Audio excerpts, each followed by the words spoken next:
Agriculture university இங்கே வந்து கரூரில் படிச்சுட்டு இருக்கோம். நாங்கள் சேர்ந்து வந்து 1.5 வருஷத்துக்கு மேலே ஆச்சு சார். இப்போ 4th செம் நடந்துருக்கு. இவங்க வந்து நாங்கள் காலேஜ் சேரும்போது சொன்னாங்க எங்களுக்கு வந்து நிலம் வந்துடுச்சு, ரெடி ஆகிட்டு இருக்கு, எல்லாம் லேண்ட் வந்து இதாகிடுச்சு அப்படின்னு சொன்னாங்க. ஆனால் இன்ன வரைக்கும் வந்து அவங்க அதுக்கான நடவடிக்கை ஒன்றுமே எடுக்கலை. நாங்களும் எல்லா தடவையும் வாரத்துக்கு ஒரு தடவை, வாரத்துக்கு 2 தடவை அங்கே போய் வந்து கேட்டுட்டு தான் இருக்கோம். டிஎன்டியாக இருக்கட்டும், ஸ்டாஃப் சேர்க்கிட்ட கேட்டே இருக்கோம். இந்த வருதுன்னு சொல்லிட்டு அதை வந்து எப்படி மலிப்பு ஏற்படுமோ அந்த மாதிரி மலிப்பின்னு அனுப்பிட்டு இருக்காங்க. எங்களுக்காக ஒரு நடவடிக்கை எடுக்கலை. இந்த காலேஜ் முதல்ல வந்து அக்ரிகல்ச்சர்னா பேசிக்கான வேணா ஃபீல்டு வேணும், லேண்ட் வேணும், இதெல்லாம் வேணும், லேப் வேணும். இது எதுவுமே எங்கள் காலேஜ் கிடையாது. நீங்கள் வேணா நம்மளா வந்து காலேஜ் ஒரு பிளாக் ஒன்று எடுங்க சார். எதுவுமே இருக்காது சார். லேப் இருக்காது, ஃபீல்டு இருக்காது, எதுவுமே இருக்காது. இங்கே நாங்கள் ப்ளே கிரவுண்ட் இருக்காது சார். எங்களுக்கு இப்போ நார்மலாக வந்து ஒரு காலேஜ்னா கலை நிகழ்ச்சிகள் இருக்கணும், கிரவுண்ட் இருக்கணும், ஸ்போர்ட்ஸ் அந்த மாதிரி இருக்கணும். எதுவுமே இங்கே கிடையாது சார். வருஷத்துக்கு ஒரு கிளப் டே, நாங்கள் வந்து 2 கிளப் டே அட்டன் பண்ணியிருக்கோம். வருஷத்துக்கு ஒரு கிளப் டே அட்டன் பண்ணிருக்கோம். எந்த ஒரு அடிப்படை தகுதி இல்லாத காலேஜ் தான் சார் இந்த கரூர் காலேஜ். அதுக்கப்புறம் வந்து நாங்கள் ஹாஸ்டல் தனியாக இருக்கோம் சார். எங்கன்னா அந்த ஹாஸ்டல் வந்து வேணால் பாருங்கள். அந்த ஹாஸ்டல் தனியார் கலெக்டர் ஆஃபீஸ் கிட்ட பிசி ஹாஸ்டல் ஒன்று இருக்குல்ல, கவர்மெண்ட் காலேஜில் படிக்கிறோம். மாதத்துக்கு வந்து சரி ஒரு செம்முக்கு 23,000 ஃபீஸ் கட்டுறோம். அந்த ஃபீஸ் டச்சரை வேணால் காமிக்கிறேன். இங்கே பாருங்கள், நல்லா எடுத்துக்கோங்க. 23,000 33,000 நாங்கள் ஃபீஸ் கட்டிட்டு இருக்கோம். இதில் சொல்லப்போனால் அவங்க ஒரு 5,000 6,000 ரூபாய்க்கு தான் ஒர்த்தாக பண்ணுறாங்க. இது எதுவுமே ஒர்த்தாக பண்ணுறது கிடையாது சார். லேப் போட்டிருக்காங்க, கம்ப்யூட்டர் லேப் போட்டிருக்காங்க. ஃபஸ்ட்டு லைப்ரரி எங்கள்கிட்ட லைப்ரரி கிடையாது. லைப்ரரிக்கு நாங்கள் ஒரு வருஷம் பேசுவோம் சார். இன்னும் எங்களுக்கு லைப்ரரி வரல சார். ஆனால் லைப்ரரி காசு அலாட் ஆகிருக்குன்னு சொல்லியிருக்காங்க. லைப்ரரி இன்னும் ஒரு ரூபாய் எங்கள்லாம் கட்டுறோம் சார். லைப்ரரி கிடையாது. ஒரு செமஸ்டருக்கு 1,400 பில்லு கட்டுறோம் சார். எதுக்கு சார் கட்டுறோம்? லைப்ரரியே இல்லாமல் எதுக்கு சார் கட்டணும்? அதுக்கடுத்து லாங்குவேஜ் லேப் அப்படின்னா என்னன்னு யாருக்குமே தெரியாது சார். அப்படி ஒன்று கிடையவே கிடையாது சார். எங்கள் காலேஜில் லாங்குவேஜ் லேப்னே ஒன்று கிடையாது சார். அடுத்து ஸ்போர்ட்ஸ் ஃபீஸ், ஸ்போர்ட்ஸ் எக்யூப்மெண்ட்டும் கிடையாது சார். ஸ்போர்ட்ஸ் இதுவும் கிரவுண்டு கிடையாது. எதுக்கு நாங்கள் ஸ்போர்ட்ஸ் ஃபீஸ் கட்டணும்? Computer lab sir. கம்ப்யூட்டரே கிடையாது சார் காலேஜில். கம்ப்யூட்டர் ஸ்டூடெண்ட்ஸ்க்கு ஒரு கம்ப்யூட்டர் கூட கிடையாது கிடையாது சார். சார் காலேஜில் நெட்டு கிடைக்காது. நாங்கள் எங்கள் ஃபோனை வச்சுக்கிட்டு ஹாட்ஸ்பாட் நெட்டு கனெக்ட் பண்ணி இது பிபிடி போட்டுக்கிட்டு இருக்கோம். ஒன்றுமே கிடையாது எங்கள் காலேஜில். அகாடமிக் கேலண்டர் செம்முக்கு 100 ரூபா வாங்குறா, 100 ரூபா தானே கேட்கலாம். அந்த 100 ரூபாய்க்கான பொருள் எங்கள்கிட்ட வரவே இல்லை. எல்லா காலேஜ்லையும் அகாடமிக் கேலண்டர் இது வரைக்கும் 4 செம் படிச்சு ஒரு கேலண்டர் கூட எங்களுக்கு கொடுக்கவே கிடையாது. கண்ணில் கூட காமிக்கல. அதுக்கடுத்து ஸ்டடி டூர் அவுட்டர் கிளாஸஸ், அதுக்கு தான் சார் நாங்கள் இப்போ இறங்கியிருக்கோம். ஸ்டடி டூரும் கிடையாது, அவுட்டர் கிளாஸும் கிடையாது. மொத்த செமஸ்டருக்கு ஒரே ஒரு வாரம் திருச்சி கூட்டு போகிறாங்க சார். நீங்களே சொல்லுங்கள், 6 மாதம் கல்வியை ஒரு வாரத்தில் நாங்கள் எப்படி புரிஞ்சுக்க முடியும்? அக்ரினாலே செய்முறை கல்வி தான், ப்ராக்டிக்கல் தான் அதிகமாக. எப்படி சார் நாங்கள் ப்ராக்டிக்கலே இல்லாமல் கற்றுக்க முடியும் அக்ரியை? அதுக்கடுத்து ஹாஸ்டல் இன்ஃப்ராஸ்ட்ரக்சர் சார்ஜ் 1,800 ரூபா வாங்குறாங்க மாதம் மாதம். ஒன்றும் பிரச்சனை இல்லை. இந்த கலெக்டர் ஆஃபீஸ் தான் எங்கள் ஹாஸ்டல் இருக்குது. நீங்களே வந்து பாருங்கள், செப்டிக் டேங்க் மூடல சார். அன் ஹைஜீனிக்காக இருக்குது சார். நீங்கள் வந்தீங்கன்னா அப்படியே இருக்குது செப்டிக் டேங்க். நாங்கள் ரூம்குள்ளே உட்காந்துருக்கும் போது அந்த நாத்தத்தோட தான் சார் உட்காந்துருக்கோம். எத்தனையோ வாட்டி சொல்லியாச்சு சார். மேலே தண்ணி தொட்டியை மூட மாட்டேங்கிறாங்க சார். மேலே ஒரு இது வாங்கி மூட மாட்டேங்கிறாங்க. மாதம் மாதம் தனியாக ஒரு ஃபேனு சரியாகிறதுக்கு எங்களுக்கு 2 மாதம் ஆகுது. நாங்கள் வெயில் காலத்தில் ஒரு ஃபேன் ரிப்பேர் ஆச்சுன்னு சொன்னோம்னா சரியாகிறதுக்கு 2 மாதம் ஆகுறாங்க. யார் காசு சார் இதெல்லாம்? தண்ணி குடிக்கிற தண்ணி வேணுங்கிறதுக்காக நாங்கள் 1 வருஷம் கஷ்டப்பட்டு ஒரு நாள் நாங்கள் ஹாஸ்டலில் உட்காந்ததுக்கப்புறம் தான் சார் கொடுத்தாங்க குடிக்கிற தண்ணி சார். நாங்கள் காசு கொடுத்து வாங்கணுமா? அப்புறம் எதுக்கு சார் 300 ரூபா மெயின்டெனன்ஸ் கட்டுறோம்? செமஸ்டருக்கு 1,300 ரூபா இது கட்டுறோம் சார். இப்போ நார்மலாக ஒரு கூலி தொழிலாளர் எவ்வளோ சார் ஒர்க் பண்ணுவாங்க? ஒரு 10 பேர் ஒர்க் பண்ணுவாங்க, 8 பேர் ஒர்க் பண்ணுவாங்க. நாங்கள் 12 மணி நேரம் காலேஜ் இருந்துட்டு இருக்கோம் சார். ஒரு காலேஜ் வாழ்க்கைனா என்ன? ஸ்கூல் லைஃப் கூட அடித்தளமாக ரொம்ப மோசமாக இருக்குது சார். காலேஜ் 12 மணி நேரம் போயிட்டு இருக்கோம். நாங்கள் திங்கள் செவ்வாய் ஆனாலாம் வந்து 7:30 போகிறோம் காலேஜுக்கு. சரி, ஹாஸ்டலுக்கு 7:30 போகிறோம். காலையில் 7 மணிக்கு இங்கே வரோம். எந்த ஒரு வேன் கேட்டால் வேன் கிடையாது, எதுவுமே கிடையாது. எந்த ஒரு அடிப்படை கட்டமைப்பு எதுவுமே இல்லை சார் இந்த காலேஜில். அதான் சார் எங்களோட கோரிக்கை. நீங்கள் எந்த இயர் ஸ்டூடெண்ட்டுங்க? நீங்கள் செகண்ட் இயர் 4th செமஸ்டர் படிக்கிறோம் இந்த காலேஜுக்கு. உங்கள் இதில் இந்த இயரில் வந்து எத்தனை பேர் இருக்கீங்க? 64 பேர் இருக்கும். பசங்க எத்தனை பேர்? பசங்க 20 பேர், கேர்ள்ஸ் வந்து 44 பேர். 2021 ஆரம்பிச்சு 4 வருஷம். எங்களுக்கு முன்னாடி 2 பேட்ச் சீனியர்ஸ் இருந்தாங்க சார். அவங்களே இதே மாதிரி ஸ்ட்ரைக் பண்ணி ஃபர்ஸ்ட் பேட்ச் கோயம்புத்தூர் போயிட்டாங்க, 2ஆவது பேட்ச் வந்து திருநெல்வேலி போயிட்டாங்க. இப்போ எங்களுக்கு என்ன பண்ணுறாங்க, அரேஞ்ச் ஆகிட்டு இருக்குன்னு சொல்கிறாங்க. ஆனால் எதுவுமே இன்ன வரைக்கும் அரேஞ்ச் ஆகாத மாதிரி காலேஜ் கல்லூரி மாதிரி. ஆனால் கல்லூரிலாம் போய் பின்னாடி பாருங்க, மண்டபம் தான் போய் பாருங்க. சும்மா அவ்வளோதான். நாங்களும் ஸ்டார்டிங்ல இது கேட்கக்கூடாது அப்படின்னு பார்த்துட்டு இருக்கோம். ஆனால் எங்களோட படிக்கிற ஃப்ரெண்ட்ஸ் எல்லாருமே அவங்களோட ஃபெசிலிட்டி சொல்லும் போது எங்களுக்கு ஒரு மாதிரி இருக்கு. நாங்கள் ஷார்ட் ரொம்ப வெளில போகிறோம் சார். 2021 ஸ்டார்டிங்ல சொல்லிட்டு தான் இருக்காங்க. எங்க சீனியர் சூப்பர் சீனியர்னு சொல்லிட்டு தான் இருக்காங்க, எங்களுக்கு சொல்லிட்டு தான் இருக்காங்க, எங்க ஜூனியர் சொல்லிட்டு தான் இருக்காங்க. இது வந்து நாங்கள் எங்களுக்காக மட்டும் பண்ணல சார். எங்களுக்கு பின்னாடி வர பேட்ச் அவங்களுக்காக சேர்த்து தான் பண்ணிருக்கோம். அவங்களுக்கு ஒரு நல்ல காலேஜ் கிடைக்கணும் அப்படின்னு.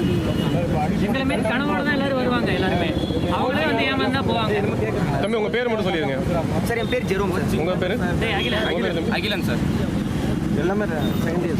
Second year sir. பொண்ணுங்க ஏதாவது ஒன்று சொல்லுமா? ஒன்று சொல்லுமா? சார் நாங்கள் 2 வருஷமா இந்த காலேஜில் தான் சார் படிக்கிறேன். என் பேர் தர்ஷினி பிரியா. 2 வருஷமா இந்த காலேஜில் தான் படிக்கிறேன். எங்களுக்கு ஒரு ப்ராப்பர் ஃபெசிலிட்டிஸ் இல்லை. ரெஸ்ட் ரூம் கூட எங்களுக்கு மொபைல் ரெஸ்ட் ரூம் தான் வச்சுருக்காங்க. 2 வருஷமா நாங்கள் அதில் தான் போய்க்கிறோம். எல்லா காலேஜ்லையும் ப்ராக்டிக்கல் கிளாஸ் ஃபீல்டுக்கு போய் தான் நடத்துவாங்க. ஆனால் எங்களுக்கு மட்டும் தியரி மாதிரி ஸ்லைட்ஸ்லேயே போட்டு முடிச்சிடுறாங்க சார். மார்னிங் 8க்கு வந்தோம்னா ஈவினிங் 5க்கு தான் சார் போகிறோம். இந்த 8 மணி நேரமும் கிளாஸ்லேயே தான் நாங்கள் இருக்கோம். வெளியே அவுட்டோர் கிளாஸஸ்ன்னு எதுவும் கூட்டிகிட்டு போக மாட்டாங்க. பேருக்குன்னு 1-2 மட்டும் தான் சார் கூட்டிகிட்டு போகிறாங்க. அது மட்டும் இல்லாமல் கேர்ள்ஸுக்குன்னு ஒரு தனி ஹாஸ்டல் சார். மெடிக்கல் காலேஜில் தான் நாங்கள் தங்கி படிச்சுக்கிட்டு இருக்கோம். சொந்தமாக ஒரு ஹாஸ்டல் கூட இல்லாத ஒரு காலேஜில் நாங்கள் படிச்சுட்டு இருக்கோம். நினச்சி எங்களுக்கு ரொம்ப பாம்பு. இப்போ வந்து ஹாஸ்டலுக்கு வெளியே வந்து ஒரு சேஃப்டி கிடையாது சார். வெளியில் வந்து விட மாட்டாங்க, ஏன்னா பாம்பு இருக்கும், அதனால வெளியே விட மாட்டாங்க. எப்படி சார் ஒரு கேர்ள்ஸ் வந்து எப்படி சார் உள்ளே எப்படி சார் ஒரு ரூமில் அடைஞ்சிருக்க முடியும்? அதுவும் ஸ்போர்ட்ஸ். எங்கள் இதில் வந்து நிறைய பேர் ஸ்போர்ட்ஸில் டேலண்டடாக இருக்காங்க, கல்ச்சுரல்ஸ் ரொம்ப டேலண்டடாக இருக்காங்க. ஒரு கிரவுண்டு கிடையாது, ஒரு காலேஜ் கிடையாது. எப்படி சார் எங்களோட டேலண்ட்டை நாங்கள் வெளிப்படுத்துறது? சார் ஒரு அக்ரி காலேஜ் ஒரு நிலமே இல்லாமல் எப்படி ஒரு காலேஜ் ஆர்கனைஸ் பண்ணாங்க? ப்ராக்டிக்கல் கிளாஸ் 2.5 மணி நேரம் நடக்கும். அந்த 2.5 மணி நேரம் பென்ஷன் ரீச்சே தான் போகும். ஸ்லைட்ஸ் போட்டு ஓட்டினா எப்படி சார் ஒரு க்ராப் எப்படி இருக்கு தெரியும்? திரும்ப பார்த்தா தானே ஒரு விஷயம் மனசில் பதியும். பொழுதனைக்கும் அந்த ஸ்லைட்ஸ்லேயே உட்காந்தா எப்படி எங்களுக்கு ஒரு விஷயம் தெரியும்? இதுதான் க்ராப்ன்றதே எங்களுக்கு கற்றுக்க 1 வருஷம் ஆச்சு. எப்படி அதுக்கான சொல்யூஷன்? இத்தனைக்கும் நாங்கள் ஃபியூச்சர் அக்ரிகல்ச்சரிஸ்ட் அப்படின்னு சொல்கிறாங்க. அதுக்கான எலிஜிபிலிட்டி எங்களுக்கு இருக்கான்னு கேட்டால் எங்கள் யாருக்குமே கிடையாது. இது 3rd செம்ம நாங்கள் என்ன படித்தோம் நீங்கள் யார்கிட்டயாவது கேளுங்க. ப்ராக்டிக்கலாக எங்கள் யாருக்கும் அப்ளை பண்ண தெரியாது. படிச்சு எழுதுறதுனா நாங்கள் பக்கமாக எழுதுவோம். ஏன்னா எங்களுக்கு வந்து தியரியை வச்சு ஒன்றுமே பண்ண முடியாது சார். அது வந்து யார்கிட்ட வேணால் கேட்டு பார்த்துக்கோங்க. படித்து வெளியே போகிற ஒவ்வொரு ஸ்டூடெண்ட்ஸையும் கேட்டு பாருங்கள். ப்ராக்டிக்கலாக ஒரு விஷயம் தெரியலைன்னா தியரியாக தெரியுது வேஸ்ட். உங்கள் பேர் உங்கள் பேர் உங்கள் பேருமா ரோஹிணி சார். உங்கள் பேர் தர்ஷினி பிரியா. அது மட்டும் கிளாஸில் ஒரு 40 பேர், ஜூனியர்ஸில் ஒரு 40 பேர் இருக்கும். எங்களுக்கு மொத்தமாகவே சேர்த்து 4 ரெஸ்ட்ரூம்ஸ் தான் இருக்குது. அதாவது ப்ராக்டிக்கல் கிளாஸே கிடையாது. எப்போவுமே வந்து ஸ்லைட்ஸ் போட்டே வந்து முடிச்சிடுறாங்க. எப்படி வந்து ஒரு லேப் இல்லை, லேப் ஃபெசிலிட்டிஸ் எதுவுமே இல்லை. 4 ஸ்டூடெண்ட்ஸ் ஒரு செட் 2 பேட்ச் ஸ்டூடெண்ட்ஸ் இருக்காங்க. அவங்களுக்கு ப்ராக்டிக்கல் கிளாஸ் வேணும். அந்த லேபில் ஒரு எக்யூப்மெண்ட்ஸ் வேணும், இன்ஸ்ட்ருமெண்ட்ஸ் வேணும், கெமிக்கல்ஸ் வேணும். அதை பற்றி எதுவுமே யோசிக்கலை. வெறுமனா லேப் மட்டும்தான் இருக்குது. ப்ராக்டிக்கல் கிளாஸை ஸ்லைட்ஸ் போட்டே முடிச்சிடுறாங்க. தியரி ப்ராக்டிக்கல் எல்லாமே நாங்கள் கிளாஸ் ரூம்லேயே உட்காந்து கவனிச்சுட்டு இருக்கோம். இப்போ ப்ராக்டிக்கல் அவுட்டோர் அது மட்டும் இல்லை சார். அப்படிங்கிறத வந்து கார்னர் காட்டியே வந்து அவுட்டோர் கிளாஸ் எல்லாமே கேன்சல் பண்ணிடுறாங்க. மொத்தம் ஒரு செமஸ்டருக்கான ப்ராக்டிக்கல் கிளாஸ்லேயே வந்து ஒரு 5 டேஸ் ஒரு செமஸ்டருக்குன்னு ப்ராக்டிக்கல் எழுதி ஒரு இந்த டே இந்த ப்ராக்டிக்கல் அது எப்படி ஒரு 5 டேஸில் வந்து அவங்களால சுருக்க முடியுது? எனக்கு சுத்தமாக புரியல. வென்டிலேஷனே இல்லை கிளாஸ் ரூமில். எங்களுக்கு ஈவன் ஃப்ளோர் அந்த ரூஃப் இருக்குல்ல, ரூஃபில் ஃபேன் கூட கிடையாது. 3 டெஸ்க்குக்கு ஒரு டேபிள் ஃபேன்னு சொல்லி கொடுத்துருக்காங்க. எப்படி இத்தனை ஒரு பேட்சை ஒரே ரூமில் அவங்களால வந்து அப்படி இருந்தும் அவங்க இன்னும் பேட்ச் எடுக்கிறாங்க. இப்போ லாஸ்ட் எங்கள் ஜூனியர் பேட்ச் இருக்காங்க. இந்த ஒரு லோ ஃபெசிலிட்டி இருக்குன்னா அப்படி எதுக்கு அடுத்து பேட்ச் எடுக்கணும்னு கேட்குறோம். நாங்கள் எங்களுக்காக வந்து பேசல, எல்லாருக்காக. உங்கள் பேருமா நிக்கிதா. உங்கள் பேருமா? அதில் வந்து அப்படியே தண்ணி பேக்கெல்லாம் நனைஞ்சு போயிட்டு சார். நாங்கள் அப்படியே கிளாஸ் அட்டென்ட் பண்ணிட்டு இருக்கோம் சார். அப்புறம் வந்து இந்த பாத்ரூம் சொல்கிறாங்க பி ஃப்ராங்க் சார். ஒரு ஃபீமேல்லாம் வந்து ஒரு நாப்கின் பர்ன் பண்ணுறதுக்கு ஒரு பர்னர் இருக்கணும், இல்லை டஸ்ட்பினாவது இருக்கணும். இங்கே அது கூட இல்லை சார். இன்னைக்கு மார்னிங் வந்து நான் பாத்ரூம் போய் பார்க்க தண்ணி வரல, டஸ்ட்பின் இல்லை, எதுவுமே இல்லை சார். அப்புறம் வந்து இது ஃபில்டரில் தண்ணி வைக்கிறாங்க சார். அதில் கேனில் நாங்கள் பார்க்குறோம் சார். உள்ள புழுவெல்லாம் உருவிட்டு இருக்காங்க. என்ன தண்ணி குடிக்கிறதா வேணாமான்னு தெரியல சார். அது எல்லாரும் குடிச்சிருக்காங்க. சொன்னால் குடிக்க மாட்டாங்களே அப்படின்னு சொல்லிட்டு நாங்கள் குடிக்கவும் இல்லை சார். அதை வந்து நாங்கள் சொன்னதுக்கு நாங்கள் என்னப்பா பண்ணுறது அப்படிங்கிறாங்க சார். பெர் செமஸ்டருக்கு வந்து நடத்த வேண்டிய எல்லா ப்ராக்டிக்கல் கிளாஸையும் ஒரே நாள் பக்கத்து காலேஜில் 5 மந்த்ஸில் நடத்துகிறாங்க. அது எப்படி எங்களால் கற்றுக்க முடியும்? அதே மாதிரி கரூரில் வந்து ஸ்டார்ட் பண்ணது வந்து கரூர் காலேஜ் ஸ்டார்ட் பண்ணும்போதே மற்ற காலேஜில் ஸ்டார்ட் பண்ணியிருக்காங்க. அங்கே வந்து இப்போ பில்டிங்ஸ்லாம் வந்து அங்கே கொஞ்சம் வந்து எல்லாம் டெவலப் பண்ணிட்டாங்க. அப்படி இருக்கும்போது இங்கே இன்னும் லேண்டு கூட அலாட் பண்ணாமல் இருக்காங்க. அது ஏன்னு எங்களுக்கு புரியல. எங்களுக்கு வந்து கண்டிப்பாக காலேஜ் வேணும். அதுவும் இல்லாமல் மாறும்போது எங்களுக்கு வந்து ஒரு எஸ்டாப்ளிஷ்டு காலேஜுக்கு தான் வந்து நாங்கள் போகணும். வைஷ்ணவி எங்கள் ஃப்ரெண்ட்ஸ்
ஆரம்பிச்சிருவாங்க. சரியா?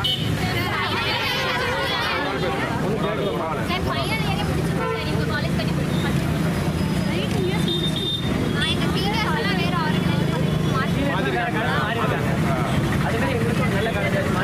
அதுக்கு ரெஃபர் பண்ண சொல்கிறேன். இந்த மாதிரி கண்டிப்பாக அதுக்கு வாய்ப்பு இருந்தால் பண்ணி